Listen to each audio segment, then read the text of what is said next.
Bismillahirrahmanirrahim. Assalamualaikum warahmatullahi wabarakatuh.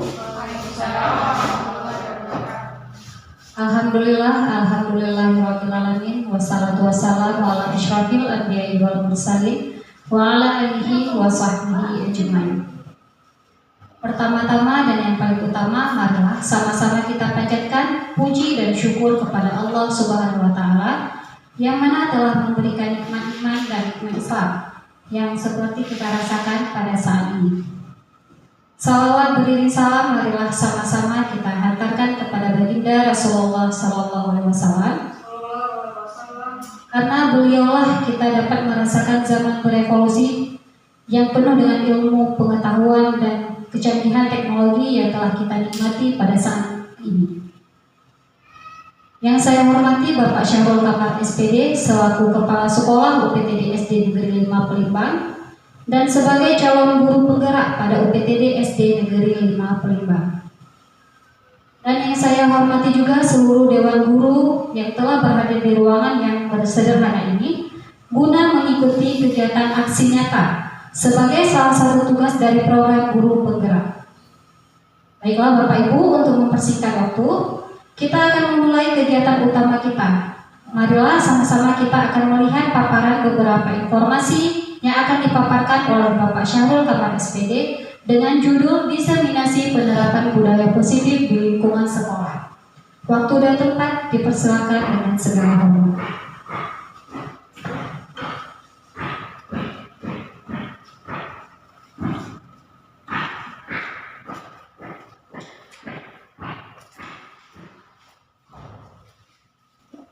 Assalamualaikum warahmatullahi wabarakatuh. Waalaikumsalam warahmatullahi wabarakatuh. Alhamdulillahilladzi hadana li hadza wa ma kunna linahtadiya laula an hadanallah. Wa may yahdihillahu fala mudilla lahu wa may yudlilhu fala hadiyalah.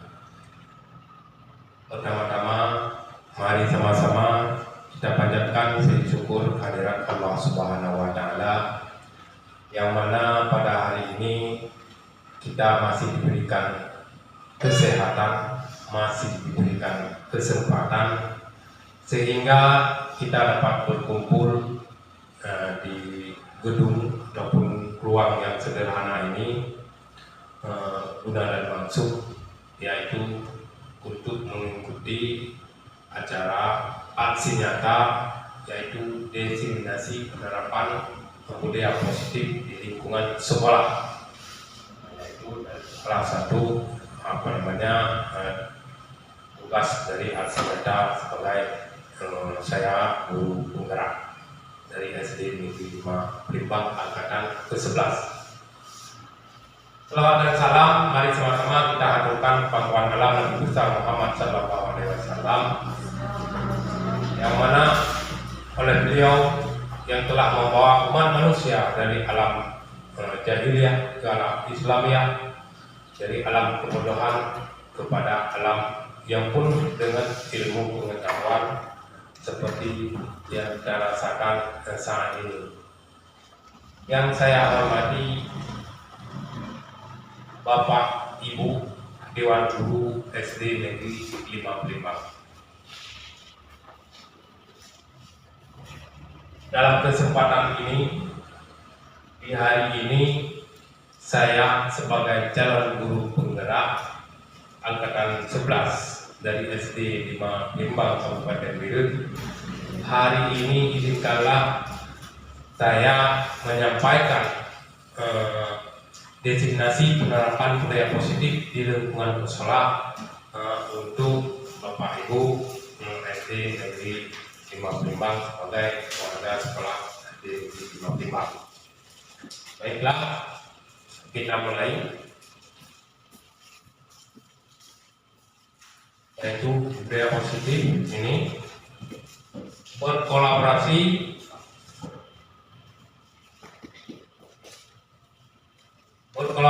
dan saling mendukung dalam mewujudkan disiplin positif di sekolah kita tercinta.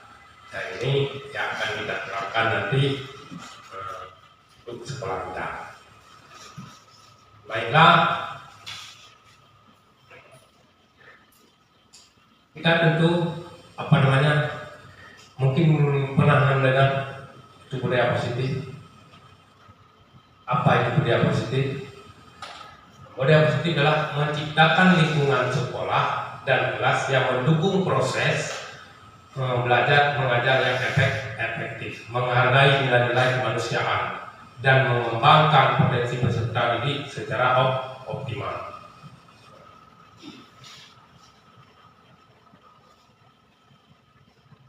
Jadi dalam budaya positif ini ada konsep inti, yaitu ada 8 konsep inti budaya positif. Itu yang pertama adalah perubahan paradigma, yang kedua motivasi perilaku manusia, yaitu hukuman dan penghargaan. Yang ketiga ada posisi kontrol, yaitu keempat disiplin positif, yang kelima kebutuhan dasar manusia, nilai-nilai manusia, yang ketujuh adalah keyakinan kelas ataupun keyakinan sekolah, yang kedelapan adalah segitiga restitusi. Nanti kita akan lihat apa dari 8 ini, konsep ini satu persatu. Baik, selanjutnya ini pembelajaran paradigma. Nah, ini pembelajaran dengan paradigma baru. Apa itu pembelajaran paradigma? Pembelajaran dengan paradigma baru merupakan pembelajaran yang dirancang berdasarkan prinsip pembelajaran berdiferensiasi, sehingga peserta didik belajar sesuai kebutuhan berdasarkan tahap perkembangan sesuai teori psikologi modern untuk menunjukkan profil pelajar Pancasila. Pembelajaran berdiferensiasi, pernah mendengar Bapak Ibu? Ini sekarang kita sudah menuju ke perubahan, yaitu pembelajaran berdiferensiasi. Dalam pembelajaran berdiferensiasi itu dengan pembelajaran dengan paradigma baru, yaitu berdasarkan ini pada profil pelajar Pancasila.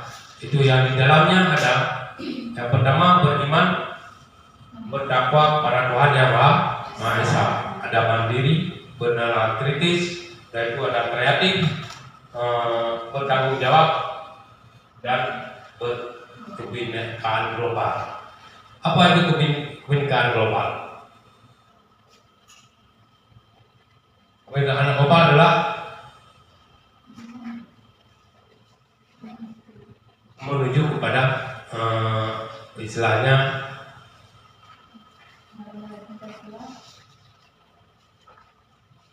kebinekaan global. Ada yang tahu?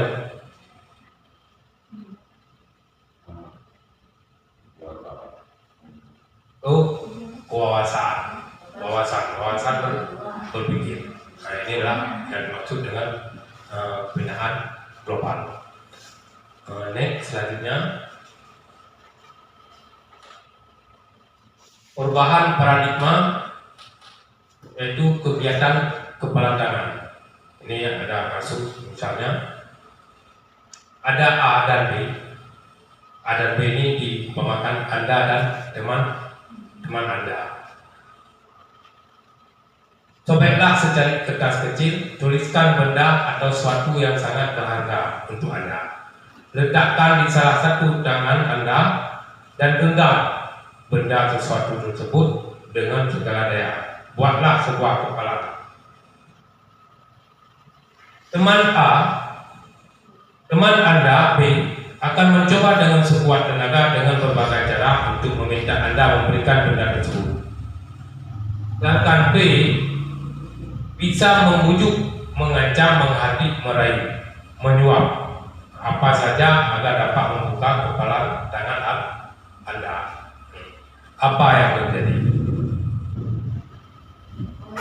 Kemungkinan besarnya terjadinya kekerasan karena dari proses pengambilannya tadi secara paksa. Kemungkinan saja keduanya, ya beliau yang B dapat mendapatkan kertas tersebut dengan cara yang merayu yang baik juga. Ya, bagus jawabannya. Baiklah, kita lihat selanjutnya gimana.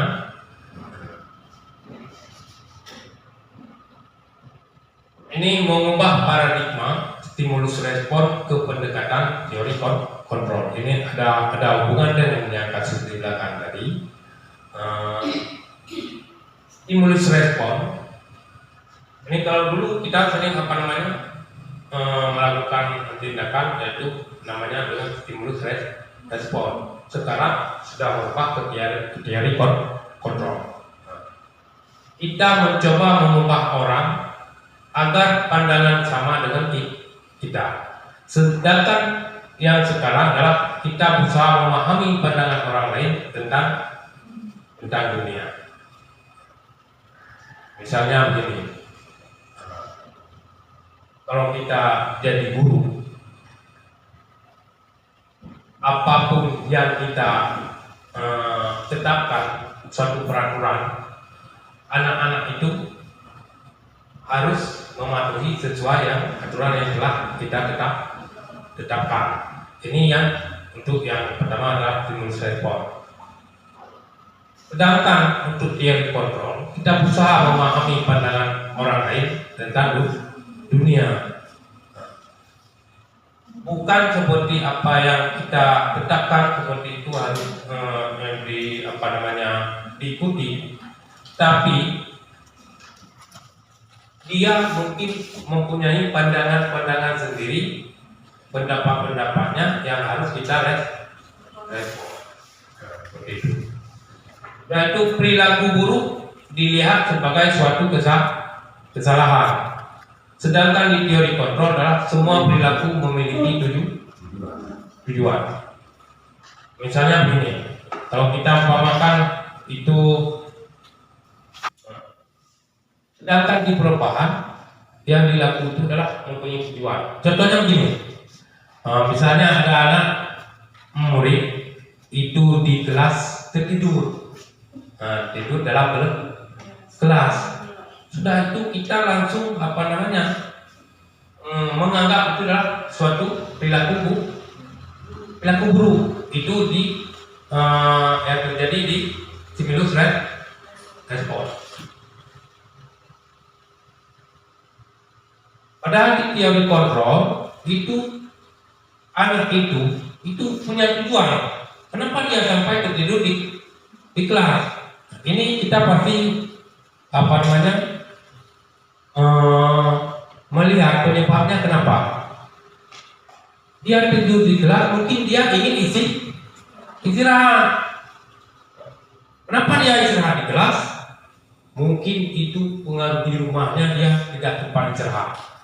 Mungkin atap rumahnya bocor, semalam nggak sempat istirahat. Atau dia saat tidur semalam belum sempat makan, belum sempat sarapan, sehingga dia tidak bisa tidur. Perutnya ini harus kita cari tahu penyebabnya kenapa. Tidak langsung menghukum bahwa dia itu perilaku buruk saat itu di kelas. Inilah yang dikatakan perilaku buruk dilihat sebagai suatu kesalahan. Kalau di stimulus respon, kalau di kontrol adalah semua perilaku itu memiliki tujuan. Itu sebagai contoh, salah satu contoh yang bisa saya bilang tadi. Yang ketiga adalah orang lain bisa mengontrol saya. Hanya Anda yang bisa mengontrol diri Anda kalau teori kontrol. Di stimulus respon, orang lain bisa mengontrol saya. Sedangkan di teori kontrol, hanya Anda yang bisa mengontrol diri Anda. Misalnya begini, saya contohkan ke siswa karena ini biar mudah dipahami. Misalnya di sekolah ataupun di kelas itu ada satu orang siswa yang bisa mengontrol orang lain. Kalau kasusnya seperti yang sudah kita buat kemarin itu ada kasus bullying. Ini walaupun termasuk bullying juga, maksudnya begini, ada anak-anak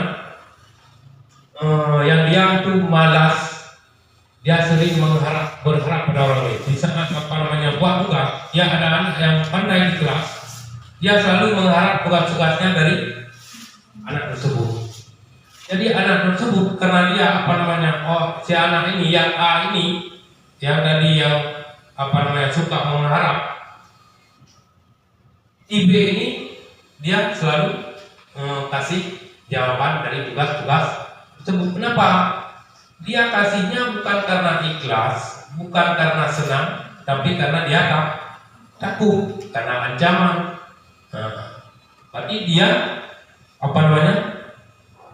bisa dikontrol sama orang lain, ataupun orang lain bisa mengontrol saya. Saya kasih karena saya takut.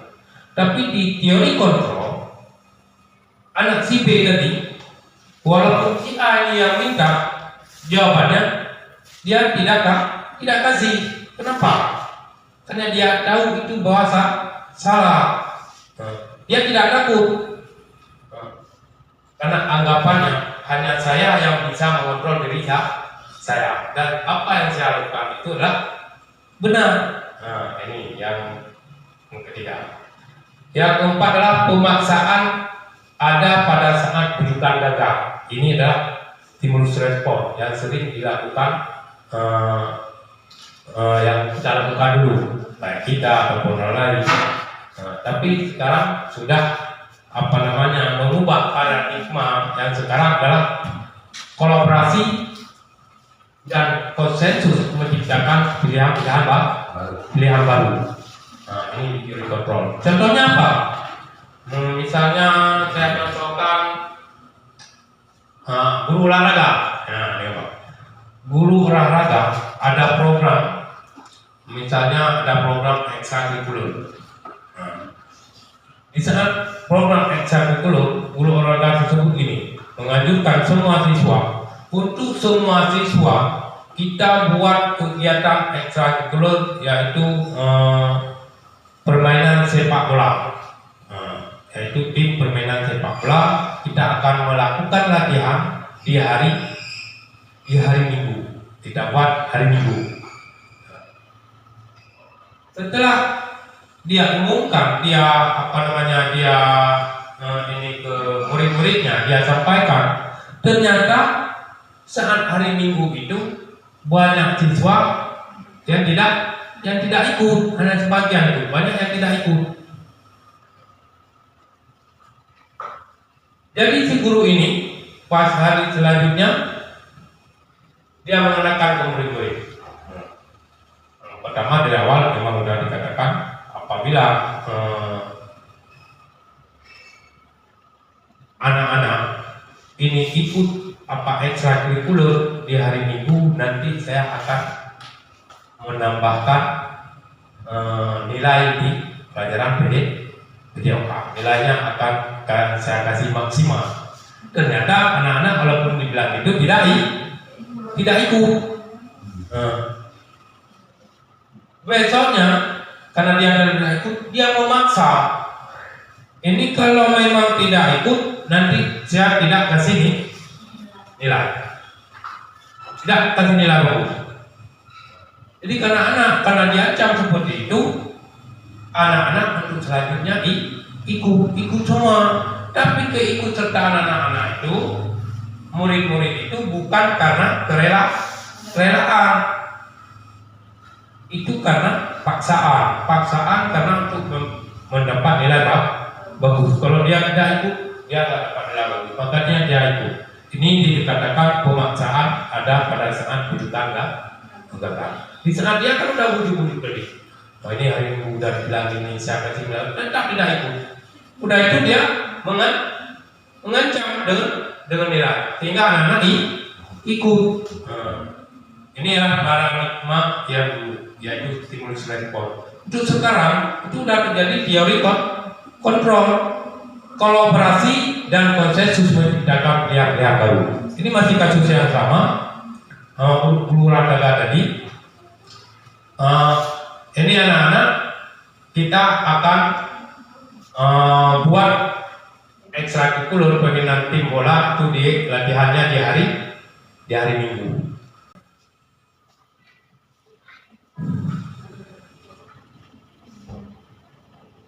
Yang selanjutnya adalah kasus yang sama, anak-anak tadi disuruh latihan ekstrakurikuler di sekolah hari Minggu.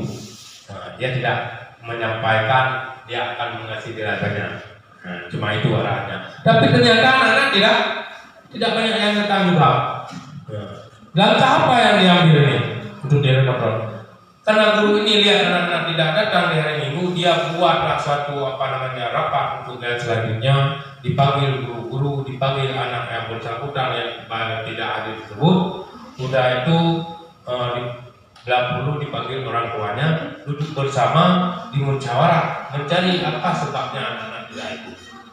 Nah, ternyata setelah berkolaborasi antara guru, siswa, dan orang tua, itu ada suatu kejelasan penyebab anak-anak tidak ikut karena dibuat hari Minggu. Jadi berdasarkan kesepakatan, jangan buat hari Minggu karena mungkin di hari Minggu anak-anak itu ada kegiatan lain dengan keluarga. Makanya orang itu nggak mau hari Minggu, mintanya hari Sabtu. Berdasarkan keputusan bersama, dibuatlah pilihan baru berarti permintaan anak-anak hari Sabtu. Nah, ini perbedaannya. Di mana perbedaannya? Kalau yang pertama itu disebut rekor, di kasus yang sama itu sudah pemaksaan. Mau tidak mau harus ikut. Tapi kalau di ini cari sebab, kita berkolaborasi apa penyebabnya sehingga tidak ikut, ternyata itu jadwalnya tidak sesuai dengan keinginan anak-anak. Nah, inilah yang terjadi di paradigma baru. Nah, itu stimulus respon ke teori kontrol. Dan selanjutnya adalah model berpikir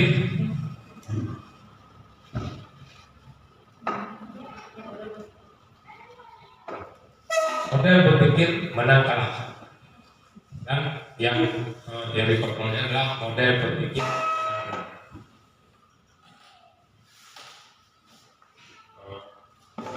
selanjutnya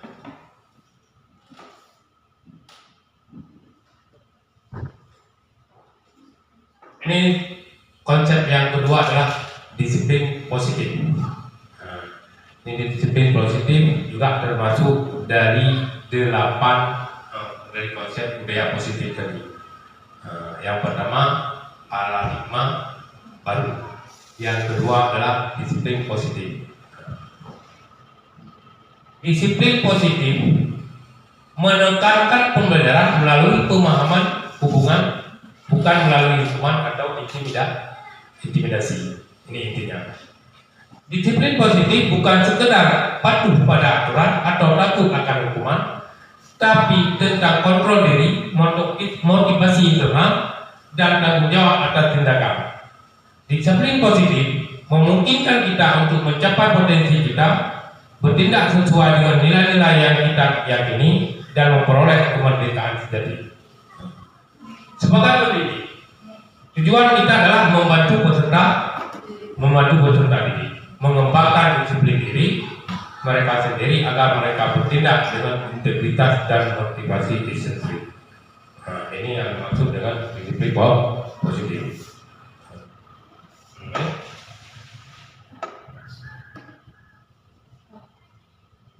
Ini contoh disiplin positif. Penggunaan bahasa positif. Contoh, guru menggunakan bahasa yang konstruktif dan mendukung ketika memberikan umpan balik. Alih-alih berkata, kamu selalu tidur di kelas, guru bisa mengatakan, bagaimana kita bisa membantu kamu bersemangat dan termotivasi setiap hari untuk belajar. Banyak ada kasusnya, ada yang siswa yang selalu tidur saat jam pelajaran. Jadi kadang-kadang kita selalu mengatakan kamu selalu tidur di kelas. Tapi ada lebih baiknya seperti ini, kita mengatakan bagaimana kita bisa membantu kamu bersemangat dan termotivasi untuk belajar. Bagaimana kita membantu siswa tersebut sehingga dia termotivasi untuk belajar.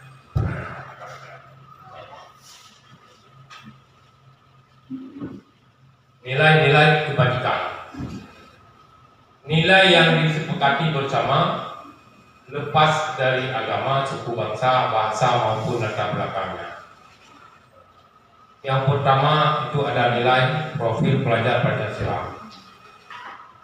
Beriman, bertakwa kepada Tuhan Yang Maha Esa dan berakhlak mulia. Beraneka ragam, mandiri, kreatif, benaran, kritis dan gotong royong. Seperti yang tadi di depan. Yang kedua ada Ibro Primerie Program,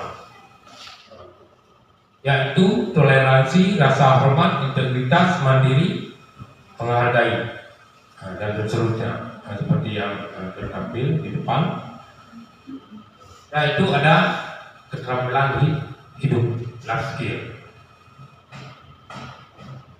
Dapat dipercaya, lurus hati, pendengar, aktif, tidak merendahkan orang lain, dan memberikan yang terbaik dari diri. Inilah contoh-contoh nilai kebajikan.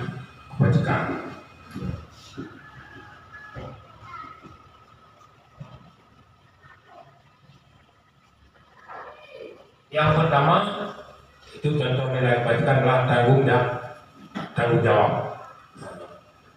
Contohnya siswa diberikan tugas harian atau mingguan seperti merawat taman di kelas untuk menjaga kebersihan meja mereka sendiri. Nah, inilah rasa tanggung jawab. Misalnya sudah diberikan tugas mingguan membersihkan taman, dia selalu membersihkannya. Itu karena rasa tanggung jawab. Itu termasuk nilai kebajikan. Tujuannya itu apa? Untuk mengajarkan siswa bertanggung jawab atas tindakan dan kewajiban mereka. Dengan siswa sering melatih diri seperti itu, nanti siswa akan membentuk karakter siswa yang bertanggung jawab. Karena tujuan pendidikan kita di guru mereka sekarang adalah yang pertama itu adalah untuk membentuk karakter anak ataupun karakter murid. Salah satunya itu termasuk dari nilai kebajikan yaitu tanggung jawab.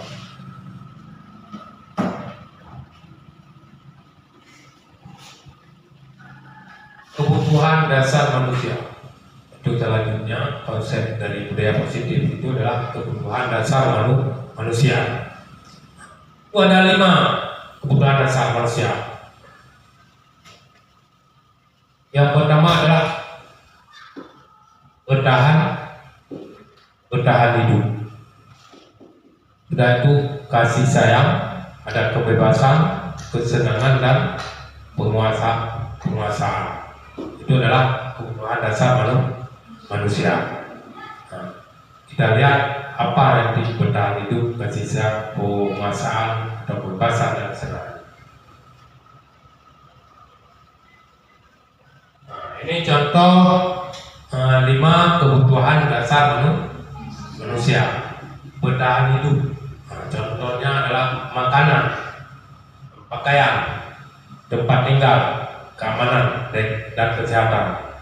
Tentu semua orang itu adalah untuk bertahan hidup itu harus punya tempat tinggal. Nah, tempat tinggal.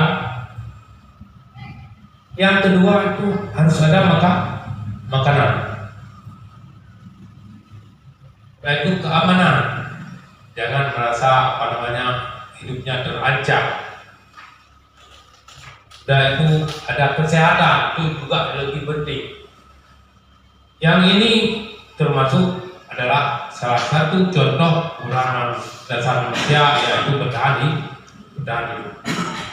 Yang kedua kasih sayang, rasa diterima.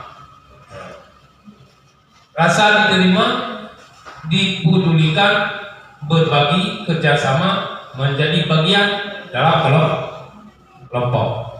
Ini juga termasuk dari 5 kebutuhan dasar manusia. Itu ada penguasaan selanjutnya. Harga diri, keinginan untuk dianggap, memimpin, berprestasi, diakui, didengar. Dan selanjutnya ada kebebasan. Kebebasan itu adalah apa? Kebebasan itu mandiri. Dia bisa berbuat sesuatu dan dia memiliki skill. Itu memiliki pilihan mencoba hal baru, mampu mengendalikan arah dirinya. Yang selanjutnya yang terakhir adalah kesenangan. Ya, anak-anak juga manusia itu apalagi yang umur dari TK sampai dengan SD itu masih butuh bermain, masih butuh canda, humor, antusiasme, tertawa. Itulah kebutuhan dasar manusia. Kadang-kadang orang dewasa juga masih butuh humor, masih butuh canda. Jangan kalau di saat kerja terus seharian, kadang-kadang kita jenuh, itu butuh canda dan tertawa. Apalagi anak-anak memang udah kebutuhan dasar ya seperti itu. Nah, bermain, makanya kadang-kadang anak-anak bermain kita maklumi itu memang kebutuhan dasar. Cuma kita bagaimana mengarahkan dari permainan itu menjadi hal yang positif.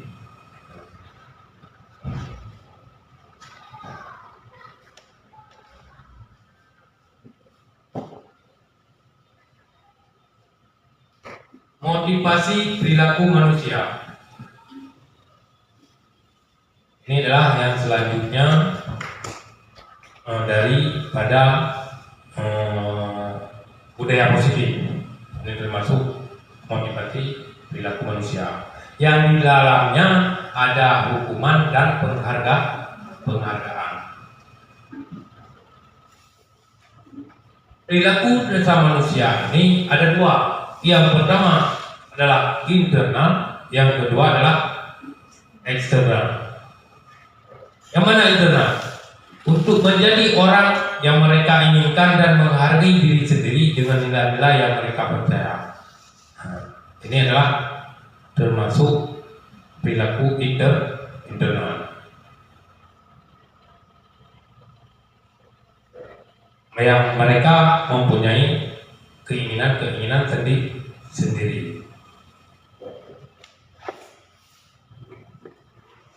Yang kedua itu adalah eksternal, untuk menghindari ketidaknyamanan atau hukuman,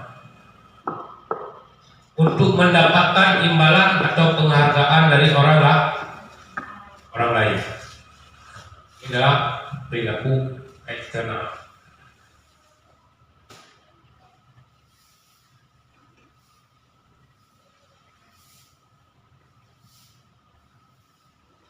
Ini ada hukuman, konsekuensi, dan retribusi. Kita bisa memahami ataupun pengertian daripada hukuman itu apa, konsekuensi apa. Hukuman tidak terencana, tiba-tiba. Murid tidak dilibatkan, itu bersifat satu arah, berupa hukuman fisik dan psikis.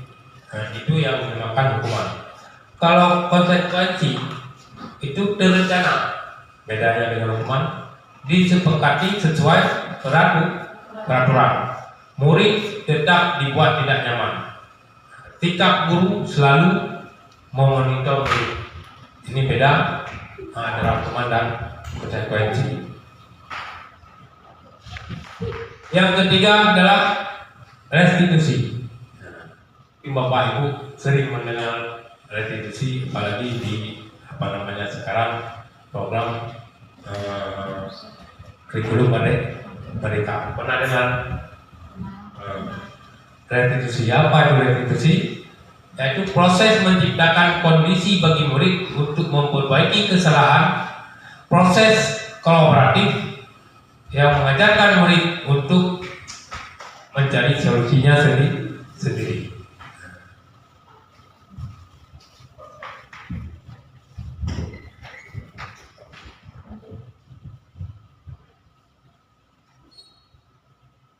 Nah, ini mungkin sudah agak tegang ya. Dari tadi saya lihat ini mungkin biar merelakan suasana, yaitu kita istriking rendah. Gimana? Bisa. Kalau bisa ya kita kalau kita lakukan biar nanti dari dulu semuanya ya. Pertama kita lakukan istriking.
Baiklah Bapak Ibu, kita biar semangat tadi kita buka sebentar.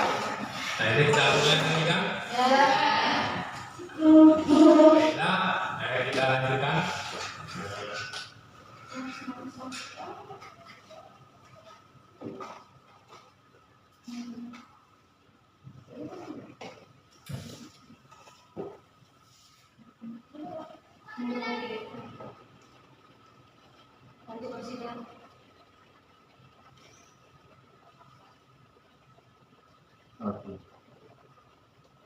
Ya.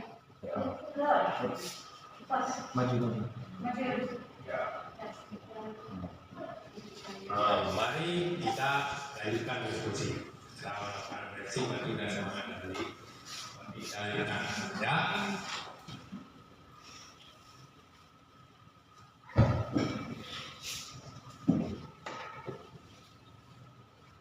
Ini masih yang tadi.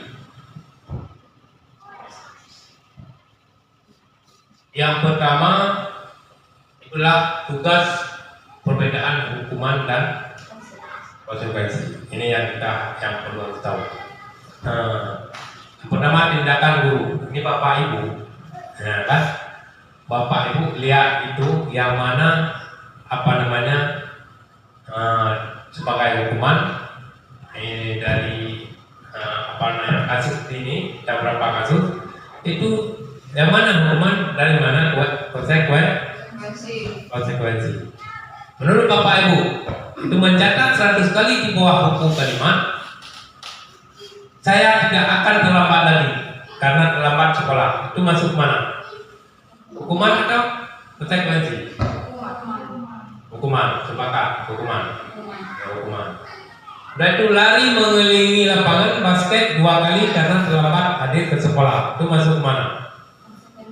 Hukuman juga. Hukuman dan konsekuensi. Hukuman. Ya.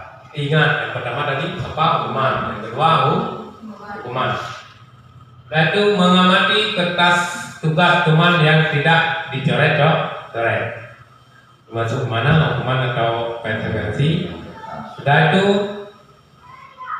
membersihkan tumpahan air di meja tulis karena tersenggol pada saat belajar. Konsekuensi atau hukuman? Murid disuruh untuk mengenakan sepatu seharian di sekolah karena tidak mengenakan sepatu hitam. Lari mengelilingi lapangan basket 2 kali karena terlambat 10 menit untuk pelajaran video. Oke, ini apa maksud? Hukuman juga. Hukuman. Ya. Baiklah, kita lihat untuk kedepannya apa jawaban yang sudah Bapak Ibu berikan itu. Biar kita lebih tahu apa yang mana hukuman dan mana konsekuensi. Ya, next. Adakah yang sama untuk di jawaban tadi? Yang pertama benar dia hukuman, yang kedua juga hukuman berdasarkan dari pengertian hukuman tadi yang sudah kita sampaikan. Ketiga adalah murid diminta untuk push up 15 kali karena tidak mengenakan masker sekolah. Kenapa dia dikatakan hukuman? Karena dia harus push up. Karena satu arah. Ya, karena push up itu bukan pelajaran olahraga. Tapi seandainya di pelajaran olahraga disuruh push up karena dia terlambat, itu bukan hukuman karena sesuai dengan pelajaran itu. Yang keempat adalah konsekuensi menggantikan kertas karena dia sudah menggantikan kertas. Yang kelima membersihkan tumpahan air di meja tulis karena tersenggol. Nah, konsekuensi dari jawabnya, kan? Yang selanjutnya adalah hukuman. Ini yang menarik tadi. Ada yang terakhir jawab semuanya sepakat jawab hukuman. Tapi konsekuensi. Nah, kenapa konsekuensi? Karena sesuai dengan mata pelajaran yang Tadi mengelilingi lapangan basket 2 kali. Ya. Lari mengelilingi lapangan basket 2 kali karena terlambat. Itu dianggap konsekuensi dia karena pelajaran video. Emang kalau nggak masuk untuk pelajaran BOK itu masuk ke hukuman. Ya, kalau di pelajaran BOK dia masuk ke hukuman karena dia juga termasuk menghukum di sisi. Selanjutnya disiplin positif yang berpusat pada murid yang dikembangkan oleh Dingerser. Itu ada 5. Yang pertama adalah penghukum. Jadi Yang kedua adalah pembuat rasa bersalah. Yang ketiga adalah posisi kontrol teman. Yang keempat adalah posisinya sebagai pemantau. Yang terakhir adalah posisi manajer. Ini yang ada 5 diri kontrol yang diposisikan oleh tim desain. Nanti kita selanjutnya akan kita pelajari mana yang penghukum, mana yang membuat rasa bersalah diposisikan. Coba naik selanjutnya. Ini yang pertama adalah penghukum. Kamu tidak pernah benar. Nah, kata-kata seperti itu adalah sebagai posisi penghukum. Yang kedua, posisi pembuat rasa bersalah. Nah, contohnya adalah kata-katanya, saya kecewa sekali dengan kamu. Yang ketiga, ada posisi teman. Contoh kata-katanya, ayolah lakukan demi bapak ataupun demi ibu ya. Ini adalah memposisikan diri sebagai teman. Yang keempat, itu sebagai pemantau.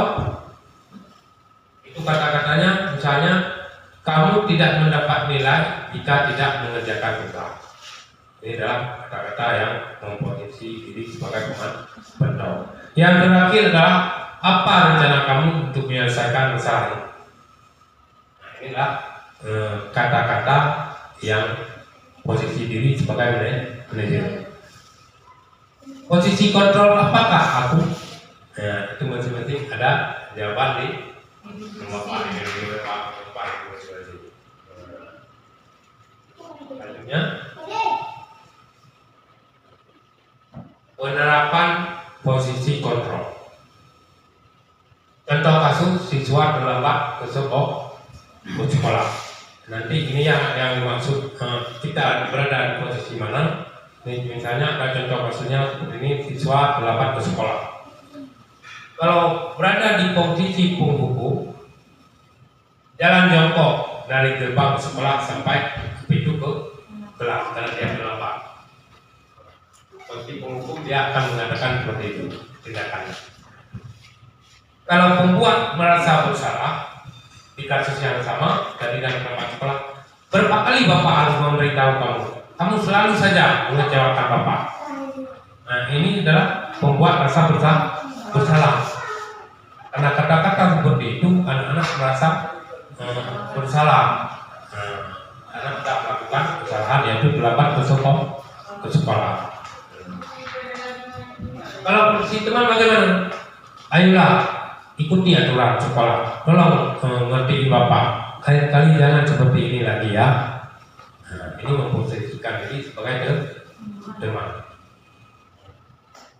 Sebagai pemantau, kamu sudah berkali-kali melanggar peraturan sekolah dan ini bukan kali pertama bapak menegur kamu. Nah, ini adalah sebagai pemantau. Sedangkan sebagai posisi sebagai manajer, kata-katanya yang sering diucapkan dalam kasus yang terlalu. Contoh ini saya ada contoh kata-katanya adalah, apakah kamu tahu kesalahanmu? Kira-kira bagaimana kamu memperbaiki kesalahanmu? Apakah kamu tahu kesalahanmu? Kira-kira bagaimana kamu memperbaiki kesalahan? Dalam kita memberi kesempatan kepada anak-anak untuk menanyakan dia karena dia buat salah, kita menanyakan bagaimana dia memperbaiki kesalahan, dia yang mencari solusinya. Misalnya dia cari solusi nanti disampaikan. Inilah posisi manajer. Ini kalau teman biasanya efek negatifnya teman kadang-kadang bagus, efek negatifnya ada anak-anak sering bergantung.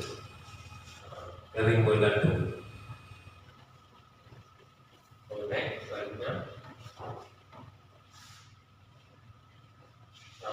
Untuk lebih jelas tentang posisi teori kontrol, kita simak di berikut.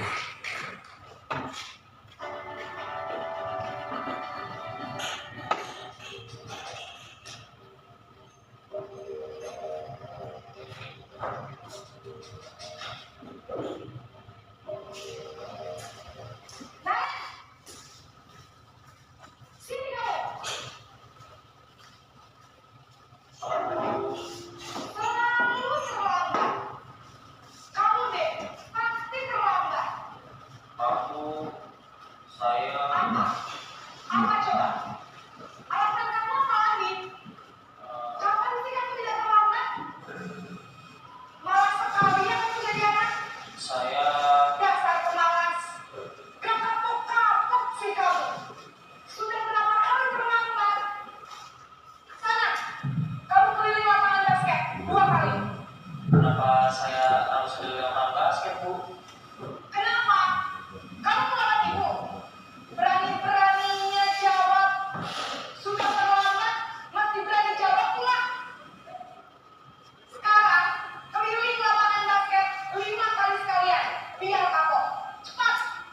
Pergi sana ke lapangan basket.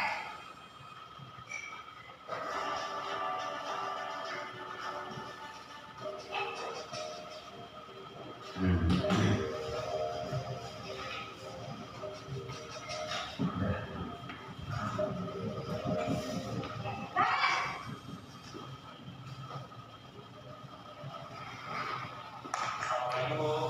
Naren, kamu kenapa terlambat lagi, nak? Ya Tuhan, Naren.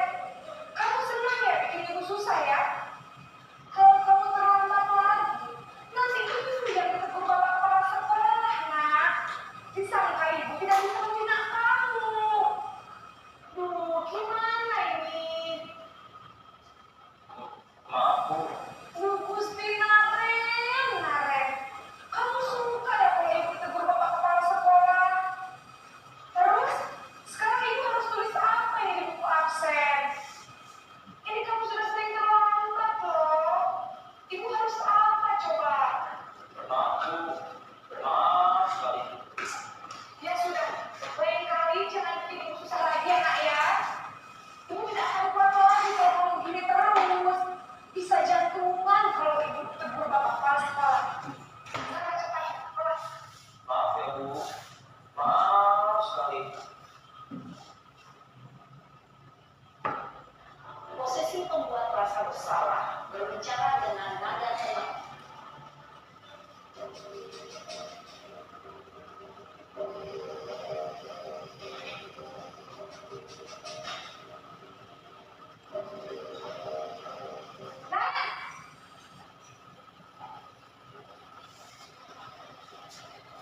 Assalamualaikum. Wah, sudah jam berapa ini nak? Terlambat lagi ya sayang. Iya, Bu. Habis ibu saya lupa mengamalkan saya, Bu. Kamu malah menyalahkan ibu kamu. Kamu bukannya anak yang larinya paling kencang. Kok terlambat sih? Iya, Bu. Saya memang terlambat bangun tadi. Jadi, biarpun saya kencang, tetap gak kencang, Bu. Ya sudah sana. Nanti lain kali larinya lebih kencang lagi ya. Biar gak terlambat lagi. Bikin seneng ibu. Demi ibu. Bisa kan? Bisa, Bu. Ya sudah sana masuk kelas. Ibu beresin urusan absen kamu. Kamu ini ada-ada saja.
Alhamdulillah, Bapak Ibu, kita sudah menyaksikan video tentang komposisi diri, yaitu tentang diri kontrol. Jadi di video tadi ada 5 posisi guru. Yang pertama itu di video ada sebagai penghukum, yang kedua ada sebagai pembuat menulis bersalah, yang ketiga ada sebagai teman, yang keempat pemantau, yang kelima adalah manajer. Di antara 5 posisi yang paling bagus posisi mana? Manajer. Apakah kita sudah di posisi manajer sekarang? Mudah-mudahan ke depannya setelah kita akan bisa menempatkan diri untuk penyelesaian masalah itu adalah di posisi manajer. Mudah-mudahan akan tercapai seperti itu. Nah, posisi teman baik, tapi ada negatifnya seperti yang saya bilang tadi adalah anak-anak nanti karena bisa posisikan sebagai teman, dia akan selalu bergantung. Yang paling bagus adalah posisi manajer. Ini adalah keyakinan sekolah atau kelas. Selanjutnya berarti keyakinan sekolah atau kelas. Keyakinan kelas berupa penyataan universal dalam bentuk positif, mudah diingat dan dipahami oleh semua warga kelas. Guru membuat kesepakatan dengan murid untuk membentuk keyakinan kelas. Semua warga kelas ikut berkontribusi dalam pembuatan keyakinan kelas. Ini adalah satu contoh keyakinan kelas yang pernah saya buat di kelas, itu yang melibatkan semua siswa. Nanti di keyakinan kelas ini kita dengan siswa kita menanyakan ke siswa apa keyakinan kelas yang dia yakini. Jadi nanti anak-anak yang dari buat keyakinan kelasnya. Seperti kemarin yang saya buat ini, anak-anak ditempelkan. Nanti saya ambil mungkin ada jawaban yang sama dari anak-anak, kita ambil satu inti. Nah, kemarin seperti yang sudah ini banyak itulah tentang kebersihan. Izin keluar kalau keluar ruangan. Yang tulis itu hasil dari pada keyakinan kelas yang dikomunikasi anak-anak untuk membuat keyakinan kelas sendiri.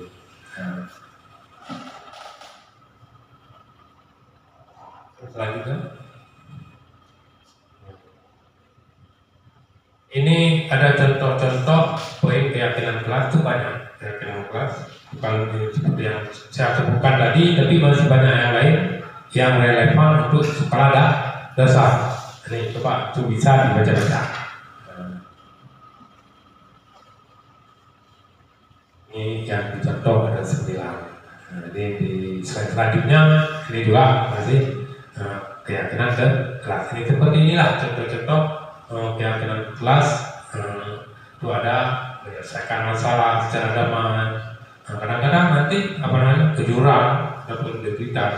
Kadang-kadang itu kan menurut jenjang. Ada jenjang SMP, kata-katanya yang nampaknya setelah kita sampaikan itu lebih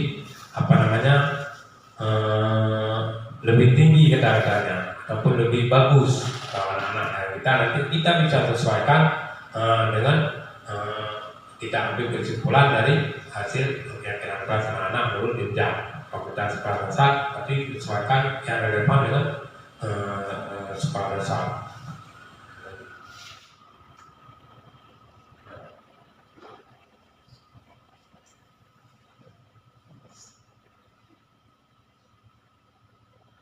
Ini contoh kasus. Latar belakangnya adalah di sebuah kelas terdapat aturan bahwa siswa Setiap siswa bertanggung jawab atas kebersihan dan kerapian meja masing-masing sebelum pulang sekolah. Nah, aturan ini sudah disepakati bersama sebagai bagian daripada keyakinan kelas, yaitu kami menjaga kebersihan dan kerapian bersama demi keamanan kelas, keamanan belajar. Namun dalam beberapa minggu terakhir, beberapa siswa terlihat sering meninggalkan meja mereka dalam keadaan berantakan dengan buku, kertas, dan sampah yang berserakan. Hal ini menimbulkan ketidaknyamanan bagi siswa lainnya yang merasa bahwa kebersihan kelas menjadi terganggu karena tidak seperti kesepakatan yang pertama, keyakinan kelas pertama. Yang jadi masalahnya apa? Dari contoh kasus tadi, beberapa siswa merasa tidak adil karena hanya segelintir dari mereka yang selalu bertanggung jawab membersihkan kelas, sementara yang lain sering mengabaikan aturan tersebut. Hanya siswa-siswa itu aja yang bersihkan kelas, sedangkan di peraturan tadi sudah kita sepakati bersama bahwa kebersihan itu kebersihan kelas akan kita jaga bersama. Ada sebagian siswa itu yang tidak mengindahkan peraturan yang telah disepakati, yaitu tentang keyakinan kelas tadi. Sebagai guru, Anda mendapati bahwa ketidakpuasan ini mulai mengganggu suasana belajar dan merusak harmoni di kelas. Apa yang bisa Anda buat selanjutnya?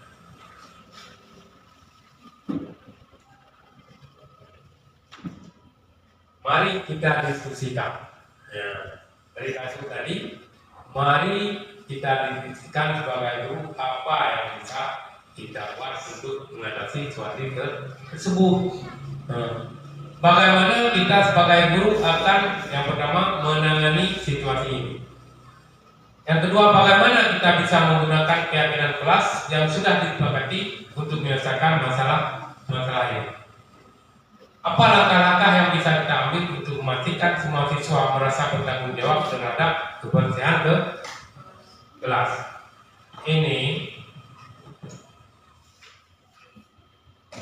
ada 3 kasus yang perlu Bapak Ibu diskusikan. Nanti diberi jawaban nanti dari itu bisa berkolaborasi. Bisa berdua nanti jawaban ini kita cari solusinya bagaimana tentang kasus tadi. Pak, ini ada berapa menit? Itu Bapak Bapak Ibu mencari solusinya bagaimana dari kasus tadi.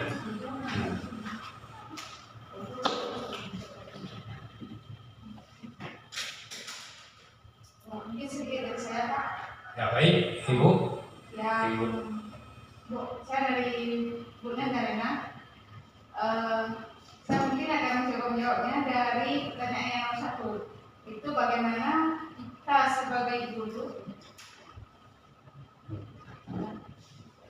Baiklah, saya akan mencoba menjawab, yaitu pertanyaan yang pertama, bagaimana kita sebagai guru akan menangani situasi ini.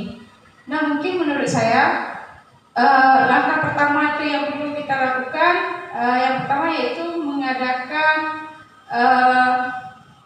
diskusi terbuka yaitu dengan siswa. Nah, tentang kesepakatan yang telah kita sepakati bersama, yaitu menjaga kebersihan dan kerapian bersama demi kenyamanannya belajar. Nah, mungkin dalam hal ini kita mengajak siswa itu untuk merenungkan apakah mereka itu masih merasa adil atau tidak merasa keberatan dengan kesepakatan yang telah disepakati bersama. Mungkin itu saja Pak dari saya. Adapun yang mau ditambahkan lagi? Ada yang mau tambahkan lagi boleh?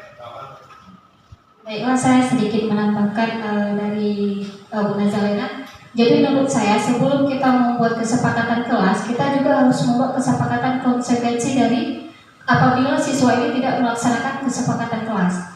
Contohnya, di kelas 6 saya membuat kesepakatan bahwa jika ada anak murid yang membuli, maka anak murid itu akan mengatakan stop bully, stop bully, stop bully sebanyak 3 kali.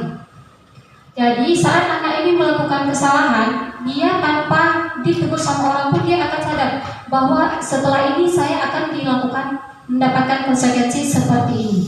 Jadi membuat kesepakatan sekaligus dengan membuat konsekuensinya. Saat anak tersebut melakukan pelanggaran, dia tidak lagi mengatakan, "Lord HE, saya tidak mau Bu, saya tidak mau." Karena itu sudah menjadi kesepakatan kita bersama. Sama halnya dengan penerapan posisi kontrol yang manajer. Itu sejalan dengan segitiga restitusi. Kita tidak boleh langsung menghukum anak-anak, tetapi kita memberikan peluang untuk anak-anak tersebut untuk mengambil solusinya, bagaimana menurut dia cara mengatasi masalah itu tersendiri. Terima kasih.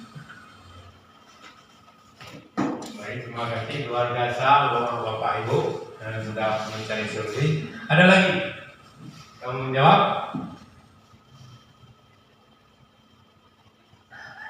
Masih ada? Baik, mungkin Bapak Ibu itu dari dua jawaban tadi itu sudah mewakili jawaban yang kita dari kasus tadi. Luar biasa.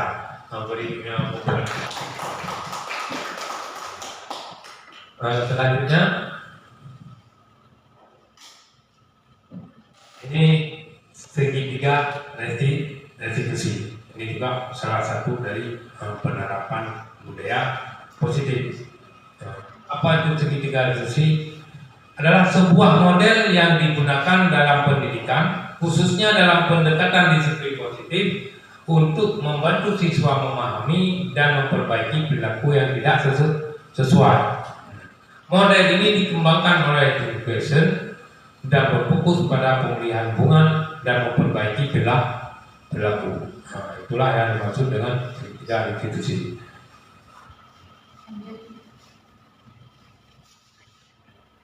Ini ada tiga restitusi.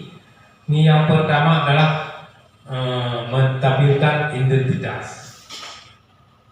Yang kedua adalah validasi tindakan yang salah, sedangkan yang ketiga adalah menyayangkan keyakinan. Ini sekarang untuk kedepannya kita setiap penyelesaian masalah, adapun ada kasus di sekolah, itu kita selalu melakukan pendekatan segitiga restitusi. Mari kita simak video berikut untuk memahami tentang segitiga restitusi.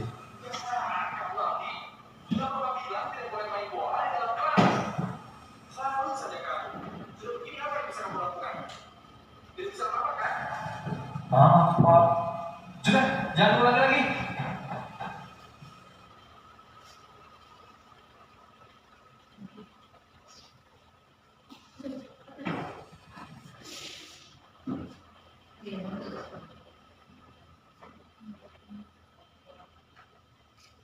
Bagaimana ini bisa terjadi? Saya menendang bola ke atas Pak. Kebiasaan kamu Aldi. Sudah Bapak bilang tidak boleh main bola di dalam kelas. Selalu saja kamu. Sudah begini apa yang bisa kamu lakukan? Tidak bisa apa-apa kan? Maaf Pak. Sudah, jangan ulangi lagi. Ini Bapak Ibu ada dua video. Nah, ini satu lagi sebagai bahan pembanding. Bapak Ibu bisa menontonnya ulang. Silakan dulu. Kira-kira apa yang bisa kamu lakukan untuk memperbaiki semua? Ini saja, coba kamu pikirkan apa solusinya. Bapak bisa kasih kamu waktu sampai jam 4 untuk selesai. Ya, setelah itu, kasih tahu Bapak apapun rencana kamu untuk menyelesaikan masalah ini.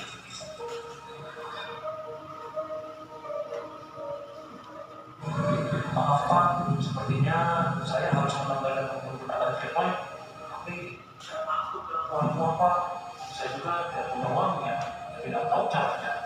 Baik, terima kasih. hasilnya.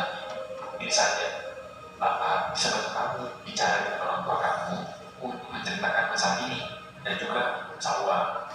Lalu kamu bisa ke Rajin untuk meminta tolong membantu berbagi antar kelas. Apakah itu membantu? Ya Pak, makasih.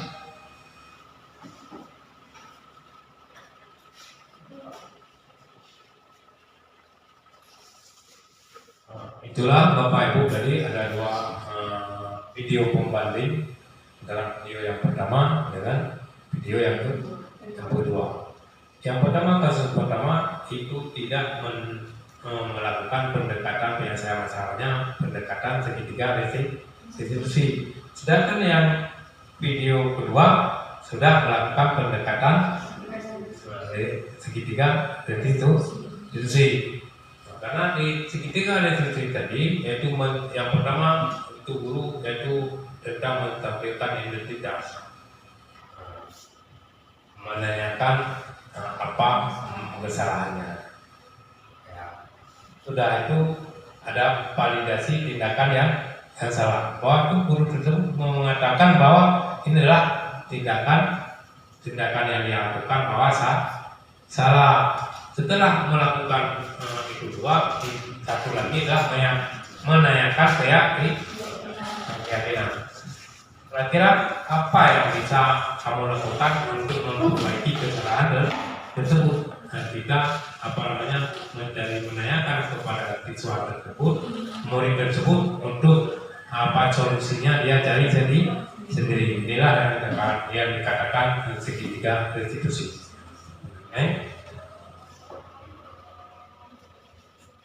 Seperti tadi, yang pertama adalah menampilkan identitas.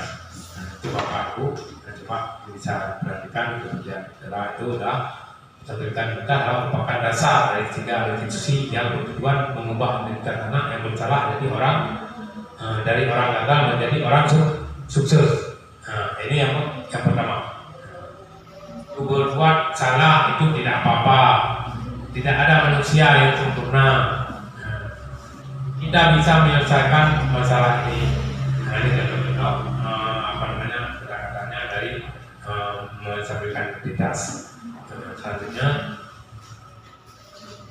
yaitu validasi tindakan yang salah. Semua tindakan manusia baik atau buruk pasti memiliki maksud dan tujuan. Tentu seorang guru harus mengubah pandangannya dari teori stimulus respons ke berpikir proaktif yang mulai tujuan dari setiap tindakan ya, seperti yang sudah kita pelajari di awal tadi.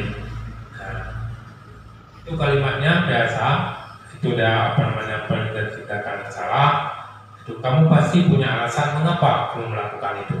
Kita memvalidasi dulu tindakannya. Pasti punya alasan setiap orang melakukan kesalahan dan tanyakan apa alasan kamu melakukan itu. Itu padahal kamu bisa melakukan hal yang lebih buruk daripada yang ini. Ini adalah validasi tindakan yang salah. Dan selanjutnya adalah menanyakan keyakinan. Menanyakan keyakinan. Itu yang satu lagi, yang ketiganya adalah dari segitiga restitusi menanyakan keyakinan. Teori kontrol menyatakan bahwa kita pada dasarnya termotivasi secara internal. Ketika identitas sukses telah tercapai, langkah satu tadi, dan itu tingkah laku yang salah telah validasi dari langkah kedua tadi, maka anak akan siap untuk dihubungkan dengan nilai-nilai yang dia percaya, berpindah menjadi orang yang diinginkan. Nah, seperti apa pertanyaan untuk menanyakan yang ketiga, menanyakan keyakinan. Apa keyakinan kelas kita yang telah kita berkati ataupun keyakinan sekolah tadi? Kita tanyakan anak-anak, itu kan sudah kita anak-anak buat yang sudah diyakini bersama. Kita tanyakan kembali nilai-nilai apa yang telah disepakati bersama. Seperti apa gambaran kelas yang ideal menurut kamu? Kita tanyakan, kamu ingin menjadi orang yang seperti apa? Itu kita di pertanyaan di keyakinan, menanyakan keyakinan. Baru nanti kita cari solusinya, bukan kita cari, anak-anak cari sendiri solusi dari kesalahan yang telah dilakukan. Baiknya, baiklah Bapak Ibu, ya, mungkin tadi baik yang yang sudah saya terapkan di kelas tentang budaya positif tadi mungkin masih tidak terlalu sempurna. Inilah yang kita bisa sempurnakan ke depannya. Kita sama-sama membuat sekolah kita yang betul-betul mengembangkan budaya positif. Dalam menerapkan program disiplin positif, hendaknya guru memiliki standar kepribadian profesional dan sosial yang baik, di mana guru mampu berinteraksi pada posisi kontrolnya saat ini, bagaimana perjalanan dirinya sebagai seorang amil, yaitu posisi manajer, yang menuntun murid-murid menjadi insan yang mandiri, merdeka dan bertanggung jawab, yaitu sebagai memenuhi standar nasional pendidikan. Semoga sekolah kita itu adalah nanti benar-benar menjadi yaitu seorang amil, yaitu seorang posisi manajer, untuk bisa bila perlu kita jadikan sekolah kita adalah sebagai contoh yang telah menerapkan posisi budaya positif di sekolah. Mudah-mudahan kita akan menjadi sekolah yang benar-benar menjaga karakter murid yang lebih bagus dan menjadi sekolah contoh dari sekolah-sekolah yang lain yang ada di Kabupaten di Tinangtan Lima. Baiklah Bapak Ibu, inilah sampai di sini yaitu diseminasi penerapan budaya positif di sekolah yang saya paparkan. Lebih dan kurang saya mohon maaf. Saya akhiri wabillahi taufiq wal hidayah. Assalamualaikum warahmatullahi wabarakatuh.